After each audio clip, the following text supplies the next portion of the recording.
നമ്മൾ പ്ലേ സ്റ്റോറിൽ നിന്നും ഒരുപാട് ആപ്ലിക്കേഷൻസുകൾ ഇൻസ്റ്റാൾ ചെയ്ത് ഉപയോഗിക്കുന്നവരാണ്. പക്ഷേ ചില ആപ്ലിക്കേഷൻസുകൾ നമ്മൾ ഉദ്ദേശിച്ച രൂപത്തിലുള്ള ആ ഒരു പെർഫോമൻസ് കാണില്ല. അതായത് നമ്മൾ എന്തിനാണോ ആ ആപ്ലിക്കേഷൻ ഇൻസ്റ്റാൾ ചെയ്തത് ആ ഒരു പെർഫോമൻസോ അല്ലെങ്കിൽ അതിൽ ആ ഒരു സംഭവങ്ങളൊന്നും അടങ്ങിയിട്ടുണ്ടാവുകയില്ല. ചിലപ്പോൾ അത് ഫേക്ക് ആപ്ലിക്കേഷൻ ആയിരിക്കും. ഇങ്ങനെ ഒരുപാട് ആപ്ലിക്കേഷൻസുകൾ പ്ലേ സ്റ്റോറിൽ ഉണ്ട്.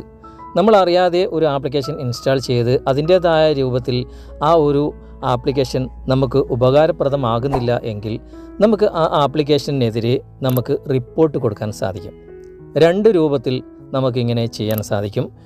ഇന്നത്തെ വീഡിയോ അതിനെക്കുറിച്ചാണ്. നിങ്ങൾക്ക് അങ്ങനെ എന്തെങ്കിലും ആപ്ലിക്കേഷൻ ഇൻസ്റ്റാൾ ചെയ്യുന്ന സമയത്ത് ചില ബുദ്ധിമുട്ടുകൾ അനുഭവപ്പെടുകയാണെങ്കിൽ ഈ ഒരു രൂപത്തിൽ നിങ്ങൾക്ക് പ്ലേ സ്റ്റോറിൽ റിപ്പോർട്ട് കൊടുക്കാം. അതുപോലെ തന്നെ ഗൂഗിളിലും നമുക്ക് നേരിട്ട് റിപ്പോർട്ട് കൊടുത്ത് സെൻഡ് ചെയ്യാൻ സാധിക്കും. എങ്ങനെയാണ് ഇതൊക്കെ ചെയ്യുന്നതെന്ന് നമുക്ക് ഇന്നത്തെ വീഡിയോയിലൂടെ മനസ്സിലാക്കാം. ഞാനിപ്പോൾ പ്ലേ സ്റ്റോർ ഓപ്പൺ ചെയ്തിട്ട് ഒരു ആപ്ലിക്കേഷൻ ഞാനിവിടെ സെലക്ട് ചെയ്തു. ഇവിടെ താഴേക്ക് നോക്കിയാൽ അതിൻ്റെ ഡീറ്റെയിൽസും കാര്യങ്ങളും ഒക്കെ കാണാൻ സാധിക്കും. ഇനി നമുക്ക് ഈ ആപ്ലിക്കേഷൻ ഇൻസ്റ്റാൾ ചെയ്യുന്നതിന് മുമ്പേ ജസ്റ്റ് ഇൻസ്റ്റാളിൻ്റെ ഭാഗത്തൊന്ന് ക്ലിക്ക് ചെയ്യുക. ഉടനെ ക്യാൻസൽ കൊടുക്കുക. ഇവിടെ ക്യാൻസൽ കൊടുത്ത ഉടനെ തന്നെ കുറച്ച് താഴേക്ക് വന്നു കഴിഞ്ഞാൽ ഇവിടെ സ്റ്റാറിൻ്റെ ഒരു ഐക്കൺ നിങ്ങൾ കാണാൻ സാധിക്കും.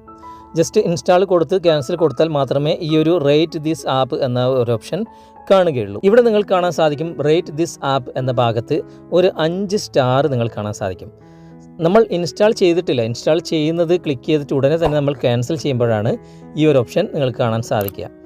ഇവിടെ നിന്നും നമുക്ക് ആദ്യത്തെ സ്റ്റാർ തിരഞ്ഞെടുക്കാം. ഞാനിപ്പോൾ ആദ്യത്തെ സ്റ്റാറിൽ ക്ലിക്ക് ചെയ്തു. ഇവിടെ തന്നെ നിങ്ങൾ കാണാൻ സാധിക്കും ഡിസ്ക്രൈബ് യുവർ എക്സ്പീരിയൻസ് എന്ന ഭാഗത്ത് നമുക്ക് എന്താണ് ഈ ആപ്ലിക്കേഷൻ കൊണ്ട് നമുക്ക് പ്രശ്നം ഉള്ളത്, ഇതൊരു ഫേക്ക് ആപ്ലിക്കേഷൻ ആണോ അല്ലേ എന്നൊക്കെ നിങ്ങൾക്ക് ഇവിടെ നിങ്ങളുടെ പ്രശ്നങ്ങളൊക്കെ ടൈപ്പ് ചെയ്തിട്ട് നിങ്ങൾക്കിവിടെ പോസ്റ്റ് ചെയ്യാവുന്നതാണ്. ഇത് നേരിട്ട് പ്ലേ സ്റ്റോറിലേക്ക് ഇത് പോകും.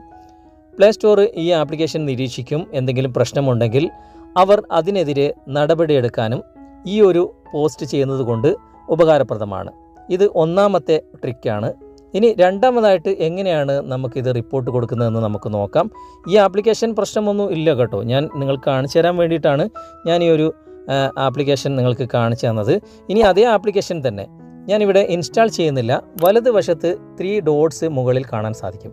അവിടെ ക്ലിക്ക് ചെയ്ത് കഴിഞ്ഞാൽ ഇവിടെ 2 ഓപ്ഷനാണ് ഇപ്പോൾ എൻ്റെ മൊബൈലിൽ ഉള്ളത്.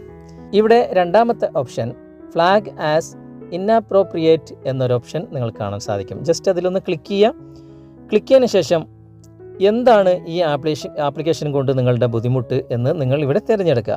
സെക്ഷൽ കണ്ടൻ്റ് ആണോ, അല്ലെങ്കിൽ ഗ്രാഫിക് വയലൻസ് ആണോ, അല്ലെങ്കിൽ മറ്റുള്ള harmful to device or data എന്നുള്ള പ്രശ്നങ്ങളാണോ, ഏതാണ് എന്ന് നിങ്ങൾ ഇവിടെ തിരഞ്ഞെടുക്കുക. ഇനി ഇതൊന്നുമല്ല, ഇതിൽ കാണിക്കുന്നതൊന്നുമല്ല നിങ്ങളുടെ പ്രശ്നം എങ്കിൽ ഏറ്റവും താഴെയുള്ള അതർ ഒബ്ജക്ഷൻ എന്ന ഭാഗം നിങ്ങൾ തിരഞ്ഞെടുക്കുക. ഇങ്ങനെ നിങ്ങൾ തിരഞ്ഞെടുത്തു കഴിഞ്ഞാൽ ഇവിടെ സബ്മിറ്റ് കൊടുക്കാനുള്ള ഓപ്ഷനുണ്ട്. സബ്മിറ്റ് നിങ്ങൾ ക്ലിക്ക് ചെയ്യുമ്പോൾ ഇവിടെ നിങ്ങൾക്ക് എന്താണ് ആ ഒരു പ്രശ്നം എന്ന് കംപ്ലീറ്റ് നിങ്ങൾക്ക് ഇവിടെ എഴുതി കൊടുക്കാനുള്ള ഓപ്ഷനുണ്ട്. ഇങ്ങനെ എഴുതി കൊടുത്തതിന് ശേഷം ഇവിടെ ഓക്കെ കൊടുത്തു കഴിഞ്ഞാൽ, ഞാനിപ്പോൾ ഓക്കെ കൊടുക്കുന്നില്ല കാരണം ഈ ആപ്ലിക്കേഷൻ എനിക്ക് പ്രശ്നമൊന്നും ഇല്ലാത്തൊരു ആപ്ലിക്കേഷനാണ്.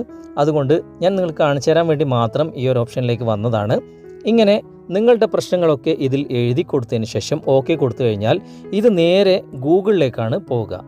ഗൂഗിൾ ഈ ഒരു ആപ്ലിക്കേഷൻ നിരീക്ഷിക്കുകയും ഇത് പ്രശ്നക്കാരനായ ഒരു ആപ്ലിക്കേഷൻ ആണെങ്കിൽ ഉടനെ തന്നെ നടപടിയെടുക്കുകയും ചെയ്യും. ഒരുപാട് ആളുകൾ ഈ ആപ്ലിക്കേഷനെതിരെ ഇങ്ങനെ റിപ്പോർട്ട് കൊടുക്കുകയാണെങ്കിൽ പെട്ടെന്ന് തന്നെ പ്ലേ സ്റ്റോറിൽ നിന്ന് തന്നെ ഈ ആപ്ലിക്കേഷൻ റിമൂവ് ആകുന്നതും ആയിരിക്കും.